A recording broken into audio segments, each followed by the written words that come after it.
Oh, hello, everybody. My name is Sarah, and this is Pearls of Wisdom in Food with Clean Intermittent Fasting. And it's the middle of January, and it's freaking frigid here. I'm over this. I've got on two bathrobes, two fleece tops, and I'm walking around the house.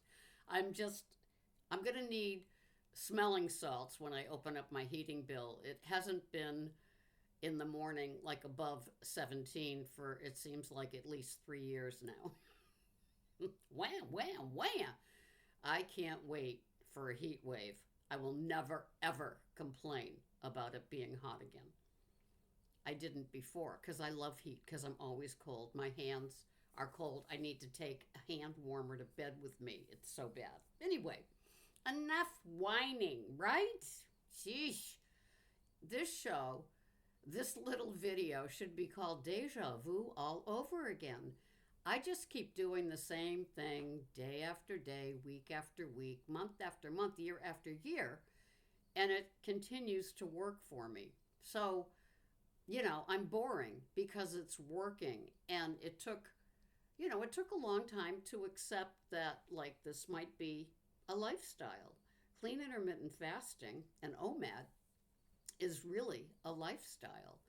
I I've had to explain myself to people. It's not easy, you know, like, well, why can't they always, how people are. They love you and they want to kind of fix you and, like, what is this about? But if you are a follower of clean intermittent fasting and OMAD or 2MAD and it works for you, you know. And so you just have to have the courage of your convictions to just go along, keep doing what you're doing. Today I'm having some Starbucks. I grind the beans here. It is Pike Place that we're featuring. I like it. It's a nice medium coffee. I can drink the pot that I make. I use a French press.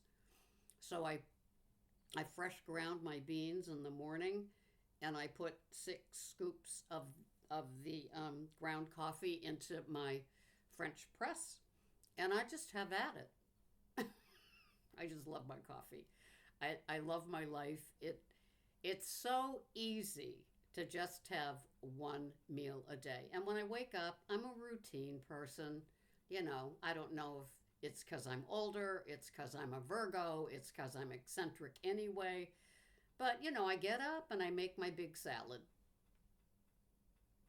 And I use different ingredients. Right now I'm doing some coleslaw mix, the Fresh Express, so all the cabbages and carrots and stuff, red and green cabbage with carrots in it.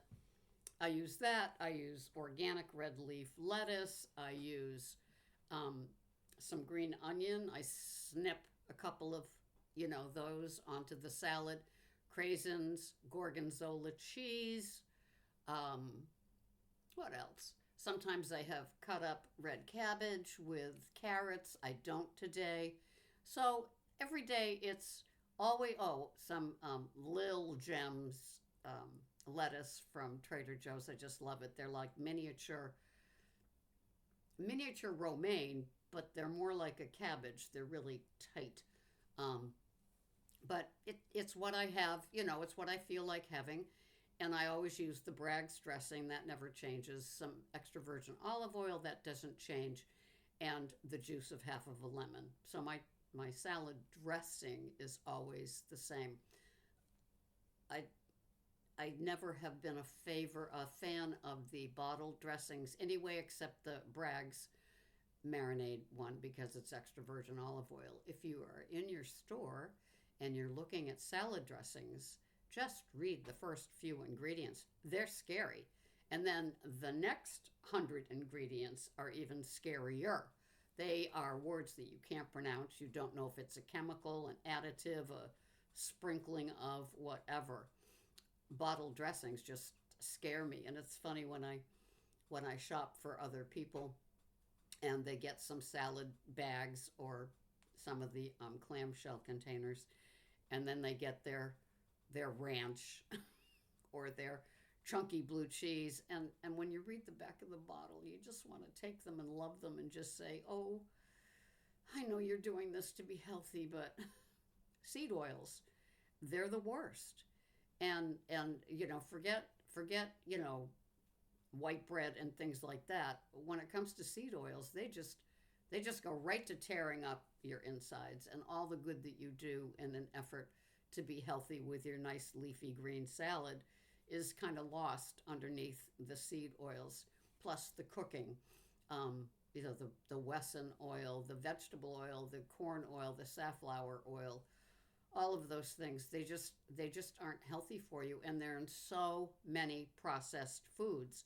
And even when you start reading bread labels, the conditioners that they use, all of those sort of things. So even though I practice a food plan that has no deprivation, I'm paying almost $7 for a loaf of when pigs fly bread because it's not filled with those dough conditioners.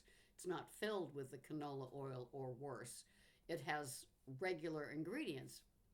And, you may not be a white flour fan. You may have, like, eschewed those things, and you're still comfortable with not doing it. You're a success.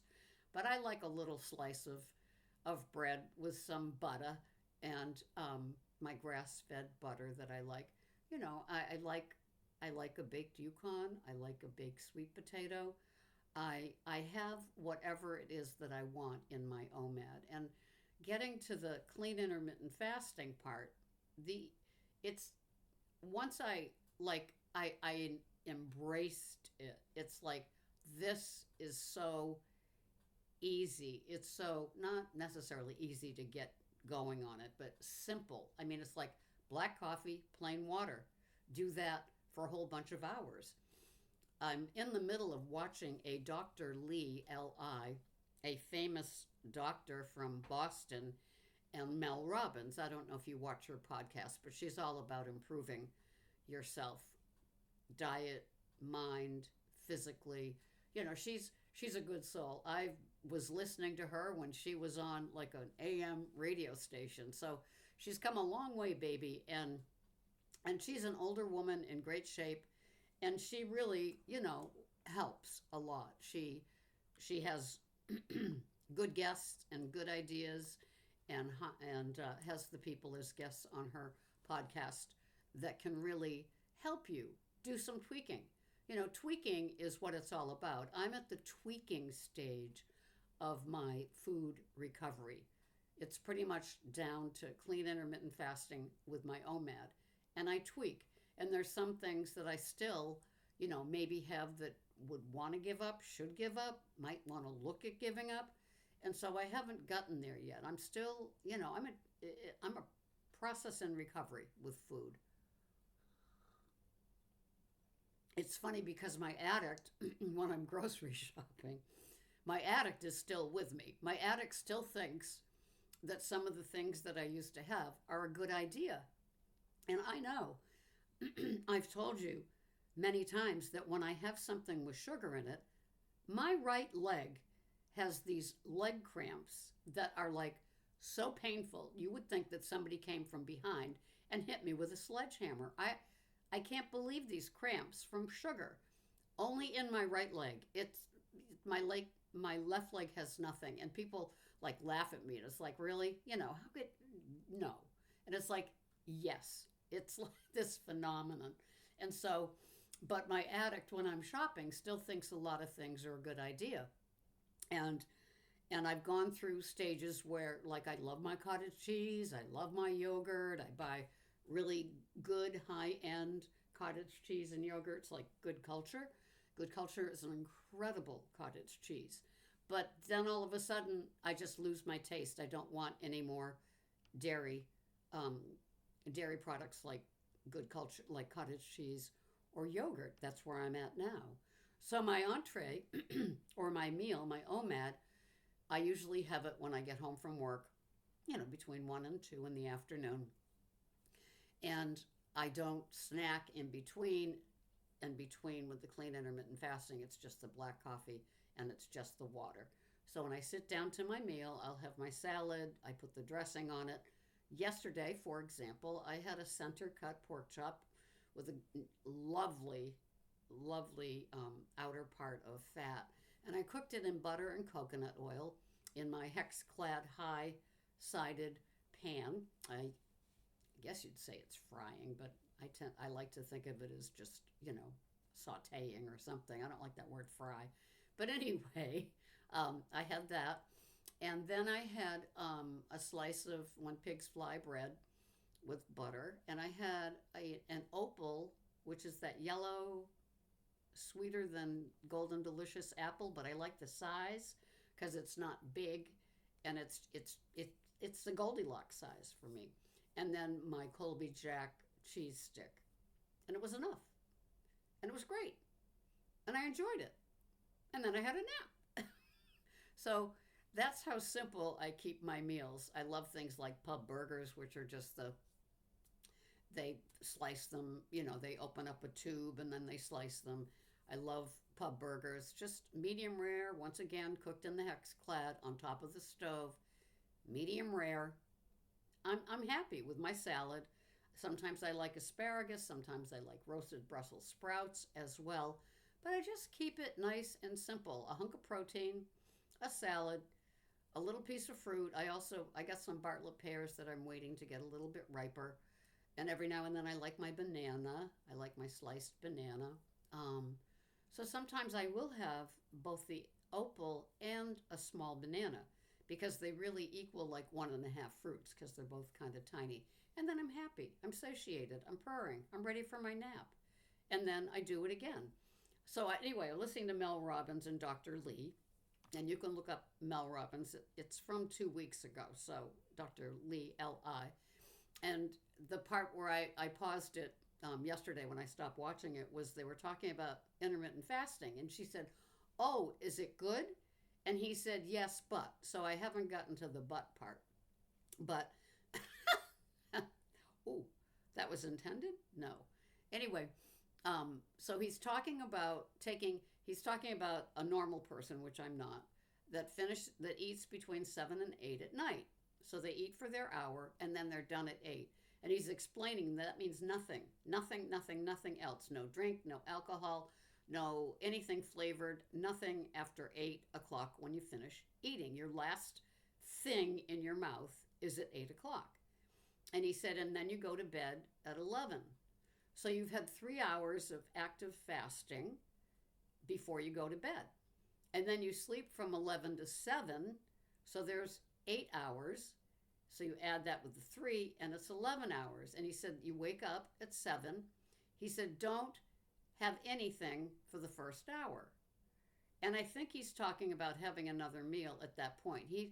I think that he alluded to an 8-hour eating window when the podcast began, which I'm not a fan of.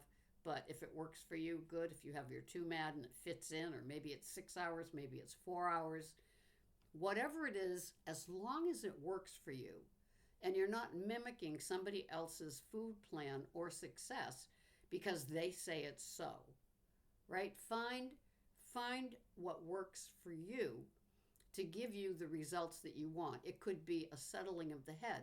I have a very busy head with food. My food addict, if left to her own devices, her name is Ms. Slick, if she's left to her own devices, I'm screwed because she's got all these ideas that are like not any part of what and who I am these days. I've made it to 74. I've had some chronic diseases, some cancers, some things like that, haven't we all? And made it through. And now, I'm still upright, I'm still working, and I still enjoy my food. But it's definitely a changed liking my food. I just think of how I used to approach food and what I used to eat.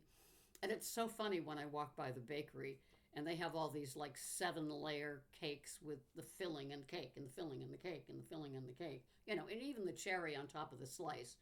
And I'm sitting there thinking, that used to be me.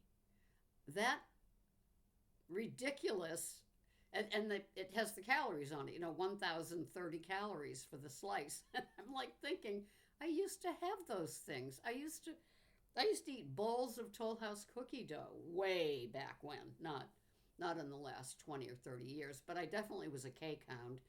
And And I still could be if Miss Slick, kind of like knocks me out a little bit and does the shopping for me.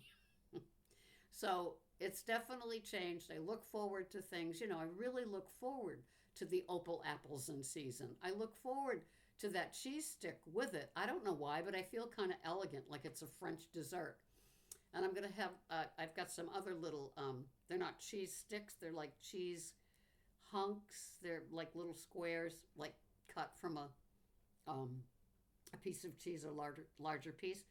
Gouda and Havarti, and I got them at BJ's. And to have that, either one of those two cheeses with a pear, I feel so French. I feel like I'm in Gay Paris, and I've just finished my little, rich little meals where they give you, this much of something that's rich, and crazy, huh? But I just love how it works for me, and I love how I feel after I've had it right then and there, how I can, finish my meal, have my warm water that I do in the hydrogen thing with my supplements, and stop. And then, I'm still awake for a few hours, go to bed, wake up like I am now, have my black coffee, look forward to the day. I work fasted. It's a great feeling. And it's just such a way of life now that I don't even think about that it's like, well, being alone and cooking just for myself, I don't have to explain to nobody. And so I'm so used to it that, uh, and I should be used to the like, that dog tilting their head with that like, what? You one meal a day? Aren't you starving? What do the questions that you get if you're doing it and you actually say it out loud. Um, so it's just having, like I said, the courage of your convictions to just do what works for you, keep steady, not get pulled into any one of those, circle the drain type of ideas that you can get away with what somebody else still does. Yeah, for me, it's the OMAD with the no deprivation. It took so many years to get here, and just realize that yes, there is nothing verboten in my food plan. It's just when I have it, and how much, and definitely smaller portions of whatever it is that I think I have to have. I just have to have. And those have to haves are fewer and fewer between.